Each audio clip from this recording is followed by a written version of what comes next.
அப்போலாம் 10த் அ 10த்ல வந்து எல்லாம் ஒரே செக்ஷன்ல தான் இருப்போம். அ அப்ப வந்து எல்லா பாய்ஸுமே ஒண்ணா தான் உட்காந்துருப்போம். 10த் முடிச்ச கையோட லீவு. லீவு முடிச்சு 11த் நான் ஒரு கோர்ஸ் எடுத்துட்டேன். அப்புறம் அடம் புடிச்சு வேற கோர்ஸ் வாங்கி, நான் ஏன் வாங்குனேன்னா, என் ஃப்ரெண்ட்ஸ்லாம் அந்த கோர்ஸ் போயிட்டாய்ங்க. அழுது புடிச்சு வாங்கினேன். அந்த கோர்ஸ் தான் எனக்கு வேணும். போனா அந்த கோர்ஸ் தான் போவேன் அப்படின்னு சொல்லி அந்த கோர்ஸ வாங்கி 12த் வரையும் முடிச்சேன்.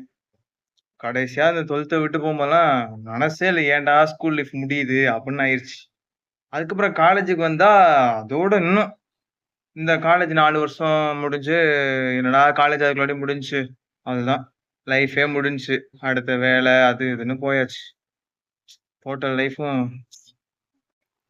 அப்புறமாட்டி நாங்க ஃப்ரெண்ட்ஸா இருக்கும்போதெல்லாம் எங்களுக்கெல்லாம் ஒரே ஒரு சாங் தான் ஞாபகம் வரும். அதுவும் இந்த விக்ரம் வேதாள வரும் ஒரு பாட்டு. அதுதான் என்னைக்குமே எங்களுக்கு பாட்டு.